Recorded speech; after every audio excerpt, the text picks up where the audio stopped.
Baik saudara-saudara yang terkasih di dalam Tuhan, pada malam hari ini kita akan merenungkan satu tema, yaitu kerajaan Allah terbuka untuk siapa. Saudara, kita akan melihat beberapa ayat firman Tuhan yang saya akan bacakan melalui layar yang sudah kami bagikan untuk kita saudara. Jadi saudara bisa mengikuti dari layar ya. Sebentar saudara ya. Iya. Oke. Saudara, kita akan lihat di dalam Matius pasal yang kelima ayat yang ketiga terlebih dahulu. Matius pasal 5 ayat 3, demikian firman Tuhan, berbahagialah orang yang miskin di hadapan Allah, karena merekalah yang empunya kerajaan sorga. Jadi sesuai dengan tema kita malam ini saudara ya, kerajaan sorga itu terbuka untuk siapa? Nah ini salah satu ayatnya, yaitu adalah kepada mereka yang miskin, mereka yang empunya kerajaan sorga. Lalu dalam Matius 9 ayat 13 saudara, di sini dikatakan, jadi pergilah dan pelajarilah arti firman ini, yang kukehendaki adalah belas kasihan dan bukan persembahan, karena Yesus datang. Ya, Yesus datang, aku datang bukan untuk memanggil orang benar, melainkan orang berdosa. Kemudian saudara-saudara, kita akan lihat ayat Matius 21 ayat 31 sampai 32. Siapakah di antara kedua orang itu yang melakukan kehendak ayahnya? Ini perkataan Tuhan Yesus. Jawab mereka yang terakhir. Kata Yesus kepada mereka, aku berkata kepadamu, sesungguhnya pemungut-pemungut cukai dan perempuan-perempuan sundal akan mendahului kamu masuk ke dalam kerajaan Allah. Sebab Yohanes datang untuk menunjukkan jalan kebenaran kepadamu dan kamu tidak percaya kepadanya. Tetapi pemungut-pemungut cukai dan perempuan-perempuan sundal percaya kepadanya. Dan meskipun kamu melihatnya, tetapi kemudian kamu tidak menyesal. Dan kamu tidak juga percaya kepadanya. Ini perkataan Tuhan Yesus kepada orang-orang Farisi. Berikutnya saudara, satu ayat lagi di dalam Lukas 19 ayat 10. Ini adalah satu peristiwa di mana Zakheus yang percaya kepada Tuhan, ya, yang mengikuti Tuhan Yesus. Nah di ayat ke-10 itu Tuhan Yesus berkata, sebab anak manusia datang untuk mencari dan menyelamatkan yang hilang. Demikian saudara-saudara untuk pembacaan firman Tuhan buat kita pada malam hari ini. Nah saudara-saudara, tema yang kita renungkan ini adalah satu tema yang cukup unik sebenarnya. Karena ini satu pertanyaan, yaitu adalah kerajaan Allah terbuka untuk siapa? Kerajaan Allah ini diberikan untuk siapa saudara-saudara? Saya kurang tahu menurut saudara, itu terbuka untuk siapa ini kerajaan Allah. Tetapi saudara, bagi banyak orang, barangkali berpikir bahwa kerajaan Allah itu hanya terbuka untuk orang-orang tertentu saja. Misalnya adalah untuk orang-orang yang memang hadir ke gereja. Yang hadir di dalam ibadah setiap hari Minggu. Bahkan juga mungkin untuk mereka yang ikut di dalam persekutuan doa, dalam spiritual formation seperti ini misalnya ya. Barangkali kerajaan Allah itu untuk mereka yang rajin melayani, untuk mereka yang rajin memberi persembahan, saudara-saudara. Atau mungkin juga ada yang berpikir bahwa kerajaan Allah itu adalah untuk memang mereka yang keluarganya Kristen. Memang di KTP mereka itu ada agama mereka Kristen. Jadi memang kerajaan Allah itu untuk mereka. Mungkin juga ada yang berpikir bahwa kerajaan Allah itu adalah hanya untuk orang-orang tertentu saja. Misalnya memang yang dianggap sebagai orang-orang dalam tanda kutip sebagai contoh, sebagai teladan di dalam masyarakat. Yang memang orang-orang tertentu tidak punya cacat moral. Mereka adalah tua-tua, panutan, saudara-saudara. Nah bisa saja saudara-saudara, pemikiran-pemikiran seperti ini ada di dalam pemikiran banyak orang. Melihat bahwa kerajaan Allah itu adalah hanya untuk kalangan tertentu saja. Tetapi saya melihat saudara-saudara, kalau pemikiran ini ada di dalam pemikiran kita, maka sebenarnya kita tidak beda juga dengan orang-orang Yahudi atau orang-orang Farisi yang memang mempunyai pandangan dan pemikiran bahwa kerajaan Allah itu hanya untuk mereka saja. Nah saudara-saudara, kita akan melihat ya, bagaimana pandangan orang Yahudi tentang kerajaan Allah ini. Nah saudara-saudara, saya ada catat di sini beberapa. Nah, konsep orang Yahudi itu adalah mereka berpikir kerajaan Allah itu hanya orang Yahudi saja. Karena mereka sebagai umat pilihan Allah. Yang memang tidak menyertakan orang kafir itu masuk di dalam kerajaan Allah. Jadi yang ada dalam kerajaan Allah itu ya orang Yahudi saja. Orang Israel saja. Kemudian saudara-saudara, mereka juga punya konsep yang bisa masuk di dalam kerajaan Allah hanya yang berjenis kelamin pria. Nah, ini lebih eksklusif lagi, saudara. Jadi perempuan itu tidak punya tempat di dalam kerajaan Allah. Tapi laki-laki ada tempatnya di dalam kerajaan Allah. Pandangan ini, konsep ini dimiliki oleh orang Yahudi. Lalu kemudian lagi dikatakan hanya mereka yang melakukan hukum Taurat. Mereka yang tidak melakukannya tidak akan masuk di dalam kerajaan Allah. Dan kemudian lagi saudara, mereka yang masuk di dalam kerajaan Allah itu hanya mereka yang sehat dan utuh secara fisik. Jadi orang buta, orang-orang sakit, apalagi orang kusta dan sebagainya nggak bakal bisa ada tempat di dalam kerajaan Allah. Dan lebih lagi saudara, mereka berkata, kerajaan Allah tidak ada tempat bagi orang miskin. Kerajaan Allah itu adalah hanya untuk orang-orang yang kaya. Bahkan meskipun mungkin orang kaya memberi duitnya kepada orang miskin, tetap saja orang miskin itu nggak punya tempat di dalam kerajaan Allah. Jadi kita bisa melihat, membayangkan bagaimana konsep yang dimiliki oleh orang-orang Yahudi ini mengenai kerajaan Allah, saudara-saudara. Jadi orang-orang pada zaman itu sangat terisolasi, sangat dijauhkan, sangat tertekan. Mereka bukan orang-orang yang bisa masuk di dalam kerajaan Allah. Mereka bukan orang-orang yang punya pengharapan. Mereka bukan orang-orang yang bisa mempunyai sukacita di dalam kehidupan ini. Karena mereka hanya melihat, saudara-saudara, yang bisa masuk di dalam kerajaan Allah itu hanya orang-orang tertentu saja, dari golongan tertentu saja, hanya mereka yang sehat secara fisik, hanya mereka yang sempurna, hanya mereka yang barangkali berjenis kelamin pria dan sebagainya, saudara-saudara. Hanya mereka yang kaya yang bisa masuk. Jadi betapa menyedihkan situasi pada waktu itu. Makanya saudara-saudara yang terkasih di dalam Tuhan, kalau kita merenungkan bahwa sebenarnya orang Yahudi itu setelah kehadiran daripada Tuhan Yesus ke dalam dunia ini, maka kemudian mereka itu sangat terheran-heran sekali. Kenapa mereka terheran, saudara-saudara? Oleh karena kehadiran Yesus yang memang manifestasi daripada kerajaan Allah itu berbeda sekali dengan pandangan pengajaran daripada orang-orang Farisi dan ahli-ahli Taurat atau pemuka-pemuka agama pada waktu itu. Justru Tuhan Yesus itu kalau kita perhatikan, dia itu adalah justru sangat menerima dan memberkati orang miskin. Bahkan juga Tuhan Yesus berkata kepada mereka, orang miskin justru punya tempat di dalam kerajaan Allah. Bahkan juga Tuhan Yesus itu menyembuhkan orang yang sakit kusta. Orang yang sangat direndahkan di dalam masyarakat pada waktu itu. Bahkan Tuhan Yesus juga mentahirkan dan mengampuni orang kafir. Bahkan perempuan kafir seperti wanita Samaria.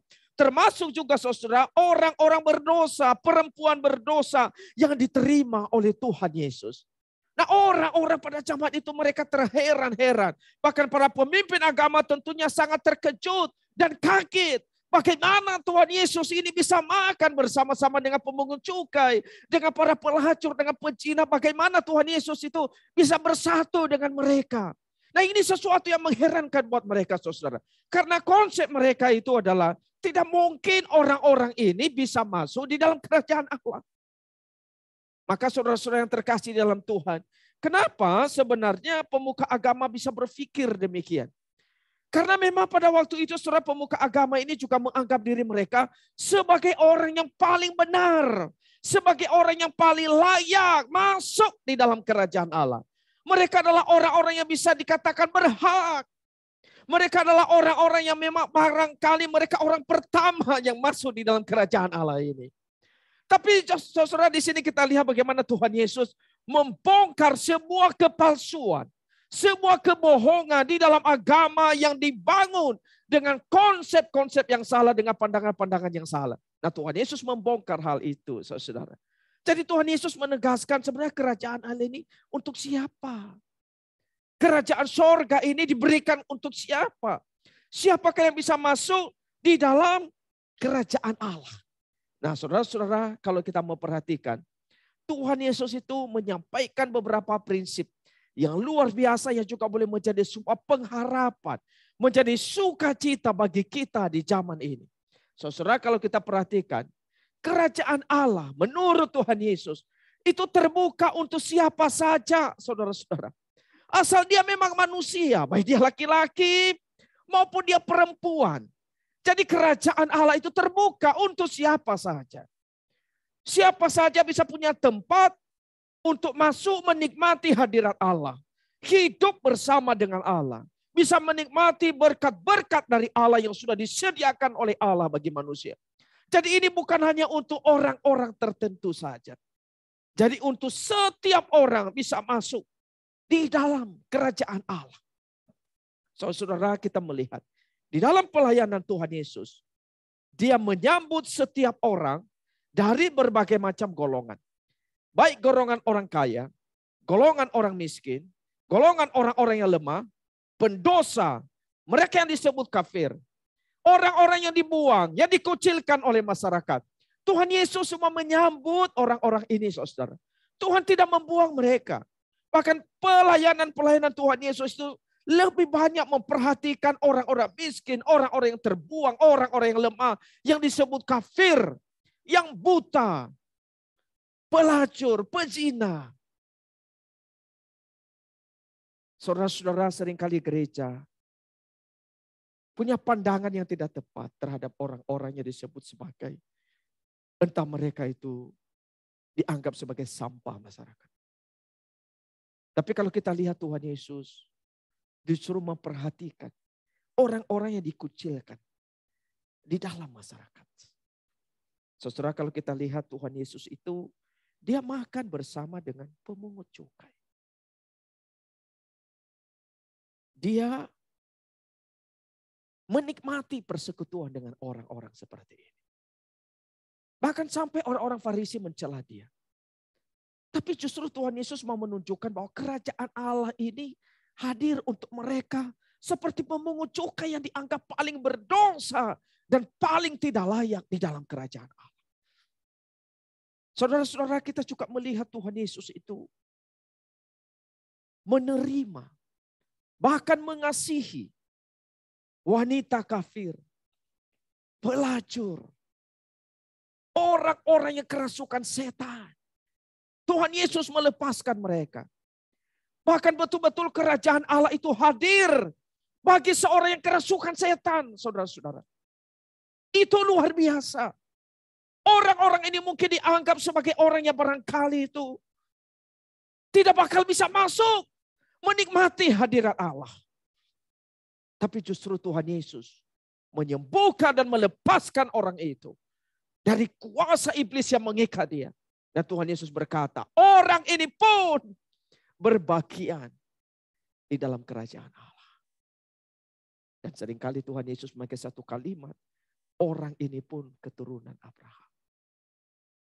Saudara-saudara yang terkasih di dalam Tuhan, Tuhan Yesus itu tidak membedakan. Bahkan menaruh perhatian-perhatian yang penuh dengan cinta kasih kepada mereka yang terbuang, kepada mereka yang hina, kepada mereka yang dianggap tidak layak. Tuhan Yesus menerima dan memberkati anak-anak. Tuhan Yesus juga menyambut mereka, memberkati anak-anak. Yang barangkali bagi sebagian orang, anak-anak itu juga seperti tidak punya tempat di dalam kerajaan Allah. Pada zaman dulu, anak-anak barangkali dianggap termasuk kalangan yang dipandang sebelah mata. Tapi Tuhan Yesus suruh menyambut mereka. Dan Tuhan Yesus menyatakan untuk anak-anak pun ada tempat dalam kerajaan Allah. Saudara-saudara, Tuhan Yesus juga menerima wanita-wanita kaya yang mendukung pelayanan Tuhan Yesus. Tuhan Yesus menerima mereka. Tuhan Yesus menerima persembahan mereka. Dukungan-dukungan mereka untuk kerajaan Allah. Bahkan Tuhan Yesus juga menerima orang Samaria yang dianggap sebagai orang kafir oleh orang-orang Yahudi. Banyak bagian Alkitab menyinggung bagaimana Tuhan Yesus bersentuhan, bersinggungan dengan orang Samaria. Dan Tuhan memperhatikan mereka. Tuhan menolong mereka. Tuhan memakai mereka sebagai satu model di dalam perumpamaan. Tuhan Yesus juga saudara-saudara memanggil murid-muridnya itu dari kalangan nelayan. Ini juga satu kalangan yang barangkali kurang begitu diperhatikan. Tapi Tuhan Yesus memanggil mereka, memberi panggilan istimewa. Bahwa mereka bisa berbagian di dalam kerajaan Allah dan mereka bukan hanya saja diselamatkan, tapi mereka menjadi perpanjangan tangan Tuhan, menjadi rekan kerja Allah di dalam menyaksikan kerajaan Allah. Dan kita lihat satu contoh lagi misalnya saudara-saudara, Tuhan Yesus itu menyelamatkan Rasul Paulus. Seorang yang sebenarnya sangat terpandang, saudara. Seorang yang sangat pintar. Seorang yang punya pengaruh sangat besar. Tetapi juga seorang pendosa yang luar biasa. Paulus sangat terkenal sebagai penganiaya daripada umat Tuhan. Dia mengejar, ingin menganiaya atau membunuh orang-orang Kristen. Tapi justru Tuhan juga menyelamatkan Paulus yang menyebut dirinya sebagai orang paling berdosa. Tapi kepada dia menyebut diri paling berdosa itu justru diberi anugerah Allah untuk menyelamatkan dia. Jadi saudara-saudara yang terkasih di dalam Tuhan, kita perhatikan. Keselamatan yang daripada Tuhan ini sebenarnya diberikan dengan berbagai macam latar belakang, kalangan. Mau orang pintar, orang lemah, mau orang kaya, mau orang kafir. Mau dia pendosa, kerajaan Allah terbuka untuk dia. Jadi saudara-saudara yang terkasih di dalam Tuhan. Tuhan Yesus itu datang. Bukan untuk memanggil orang benar. Tetapi memanggil orang berdosa. Bukan untuk menyelamatkan orang-orang yang merasa dirinya benar, saudara-saudara. Tapi Tuhan Yesus itu datang menyelamatkan orang-orang berdosa. Nah kalau kita melihat saudara, Tuhan Yesus yang memang adalah Tuhan yang telah datang ke dalam dunia ini sebagai Sang Raja. Dia adalah Tuhan yang Maha Kasih. Maka Tuhan Allah yang Maha Kasih ini saudara, dia menunjukkan sebuah keramahan. Sebuah keramahan yang luar biasa terhadap orang-orang berdosa. Di mana Tuhan Yesus sendiri sebagai manifestasi atau manifestasi kerajaan Allah itu yang menunjukkan kerajaan Allah itu buat kita.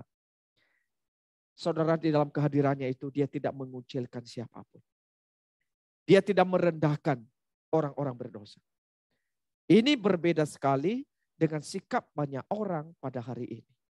Yang banyak sekali kita seringkali memandang rendah orang-orang lain. Yang barangkali kita anggap orang ini begitu berdosa. Tapi saudara kita bisa belajar malam hari ini. Tuhan Yesus itu tidak menolak dan tidak menyingkirkan orang-orang berdosa. Dari lingkaran kerajaan Allah. Ketika orang-orang itu datang, dia tidak menolak. Bahkan juga ia mendekati mereka. Memberi anugerah kepada mereka. Melepaskan, membebaskan mereka dari segala hal yang memperbudak mereka. Saudara yang terkasih di dalam Tuhan. Tuhan Yesus itu sebenarnya menunjukkan kepada kita. Satu teladan yang begitu indah. Bahwa sebenarnya juga kehidupan kita di dalam dunia ini adalah satu perwujudan yang semestinya. Dapat menghadirkan kerajaan Allah bagi orang-orang yang lain. Sehingga orang lain itu juga bisa melihat bahwa kerajaan Allah yang sangat ajaib ini juga terbuka untuk mereka.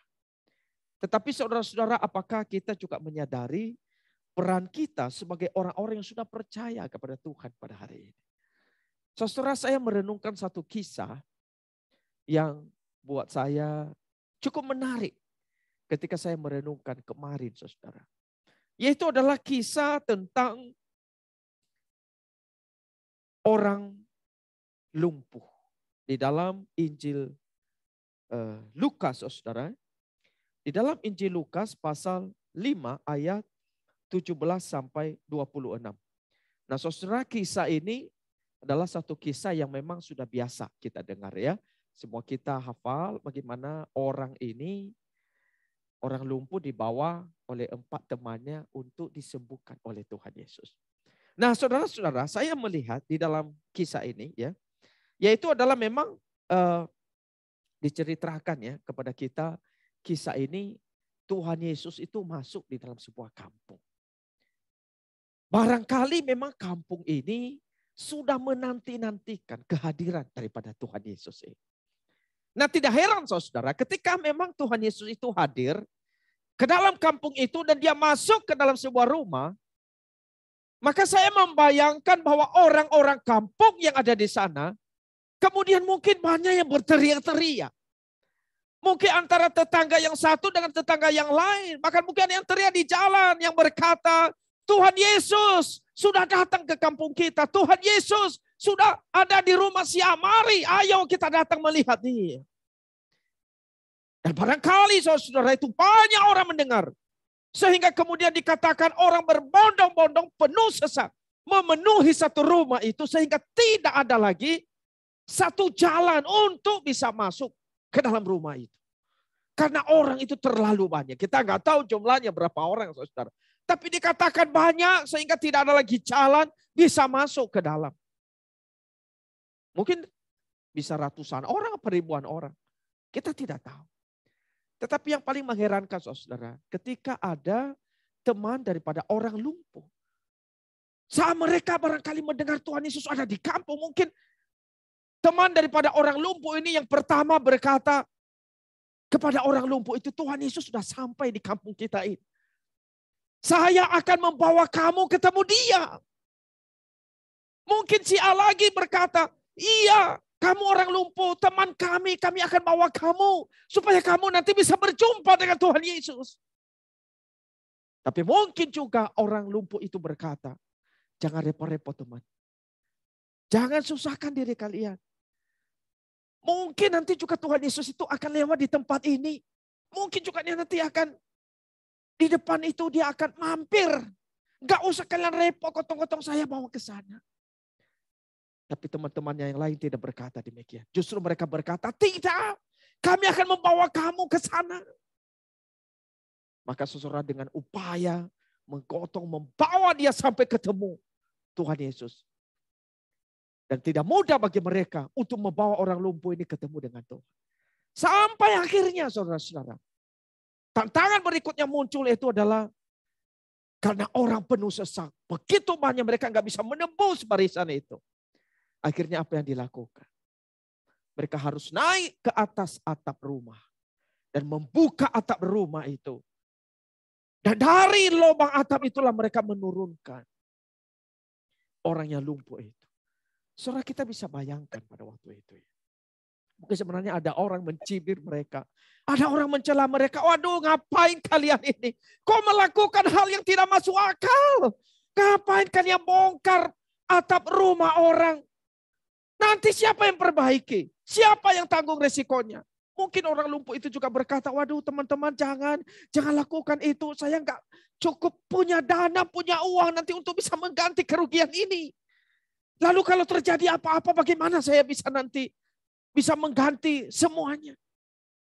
Tetapi saudara 4 orang ini terus berupaya membawa orang lumpuh ini sampai menurunkan di hadapan Tuhan Yesus. Mungkin orang-orang di dalam rumah itu melihat mereka. Ini orang-orang ini ngapain sih? Mungkin juga mereka ada yang malu, mungkin orang-orang ini malu, mungkin orang lumpuh itu juga malu saudara. Kita nggak tahu seperti apa. Dan mungkin saat Tuhan Yesus melihat ke atas, melihat keempat teman ini. Mungkin mereka melihat dari atas ke bawah. Tuhan Yesus. Mungkin juga mereka menyapa Tuhan Yesus, kita nggak tahu. Tetapi saudara ada satu yang menarik. Ketika Tuhan Yesus melihat iman daripada orang-orang ini. Tuhan Yesus selalu menyembuhkan orang lumpuh yang sampai ke depan dia. Dan Tuhan Yesus berkata kepada orang itu. Dosamu sudah diampuni. Setelah itu Tuhan Yesus berkata, bangunlah, berdirilah, angkatlah tilammu, berjalanlah. Saudara ini satu kisah yang luar biasa. Sebenarnya sangat menggentarkan hati saya waktu saya merenungkan. Saudara keempat orang ini. Mereka berani berkata tidak terhadap orang yang lumpuh itu dan berkata, tidak, hari ini juga kamu harus bertemu dengan Tuhan Yesus. Hari ini juga kami akan bawa kamu untuk berjumpa dengan Tuhan. Kamu harus mengalami kerajaan Allah itu. Saudara, andai kata hal itu terjadi buat kita hari ini. Saya kira saudara ini adalah satu hal yang sebenarnya kita butuhkan di dalam kehidupan kita pada saat ini saudara. Yaitu adalah orang-orang yang bisa berkata kepada kita, tidak, kamu jangan sampai tidak ikut ibadah hari ini. Kamu jangan sampai tidak ikut doa hari ini. Hari ini kamu harus bertemu dengan Tuhan. Hari ini kamu harus berjumpa dengan Yesus. Hari ini kamu harus mendengarkan firman Tuhan. Hari ini kamu harus berdoa mencari Tuhan. Saudara, kita butuh orang-orang seperti ini yang membawa diri kita untuk makin mendekatkan diri kepada Tuhan. Tetapi berapa banyak orang seperti 4 orang ini, saudara-saudara? Adakah kita termasuk seperti 4 orang ini?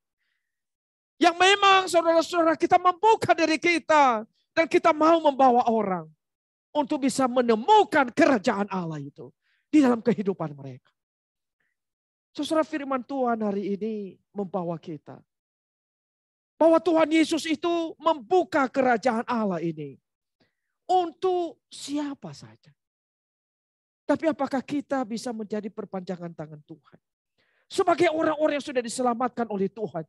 Dan membawa orang-orang yang memang belum mengalami kerajaan Allah ini sehingga mereka bisa berbagian di dalam. Saudara, keempat orang teman orang lumpuh itu. Kita bisa belajar. Bahwa sebenarnya kita butuh. Kita butuh saudara-saudara. Orang-orang seperti ini. Yang berkata kepada kita. Yang berkata kepada orang-orang di sekitar kita. Tidak. Kamu harus ikut Tuhan. Tidak, jangan ikut dunia. Kamu harus ikut beribadah. Ikut berdoa. Memberi hidupmu buat Tuhan. Saudara yang terkasih dalam Tuhan. Maukah kita pada malam ini juga berkata, Tuhan, saya ingin menjadi orang-orang yang memang memberitahukan kepada mereka kerajaan Allah terbuka untuk mereka.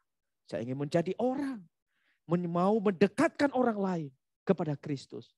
Sehingga kerajaan Allah itu betul-betul mereka alami. Saudara, banyak cara kita bisa lakukan. Mendekati Natal ini, kita bisa undang mereka. Untuk bisa mengikuti Natal. Yang memang membicarakan tentang kerajaan Allah. Tentang Kristus yang sudah lahir. Menjadi pengharapan bagi dunia ini. Dan hari Minggu ini saudara-saudara. Kita sudah memulai masa Advent yang pertama. Sebuah masa penantian. Penantian akan kerajaan Allah, kelahiran Kristus. Dia sudah lahir dan kerajaan Allah itu sudah ada di tengah-tengah kita. Dan kita terus peringati akan Natal ini saudara-saudara. Mengingatkan kita. Ini adalah satu momen yang sangat berharga untuk membawa orang lain berjumpa dengan Kristus. Yang berkuasa menghadirkan kerajaan Allah. Oleh sebab itu saudara, mari kita tidak menjadi orang Kristen yang hanya terus memikirkan diri kita sendiri. Tapi mari saudara kita seperti keempat teman orang lumpuh. Kita bergandeng tangan bersama-sama. Kita membawa siapa yang kita akan bawa. Siapa yang kita akan bawa minggu ini. Siapa yang kita akan bawa minggu depan. Siapa yang kita akan bawa di dalam Natal ini. Kita gotong bersama-sama. Kita doakan bersama-sama. Kita berkata kepada orang itu, tidak. Engkau harus hadir di Natal kali ini. Engkau harus hadir mendengarkan firman Tuhan. Engkau harus hadir berjumpa dengan Tuhan. Saudara, mari doakan. Saya kurang tahu siapa. Tapi biarlah kita sungguh-sungguh menjadi anak-anak Tuhan. Menjadi terang. Menjadi garam. Sehingga banyak orang dapat mengenal Kristus melalui kehidupan kita. Kerajaan Allah terbuka untuk setiap orang yang mau datang. Yang mau menghampiri dia. Yang mau menyambut dia di dalam kehidupannya. Tuhan Yesus memberkati kita. Minta contoh Andi memimpin kita.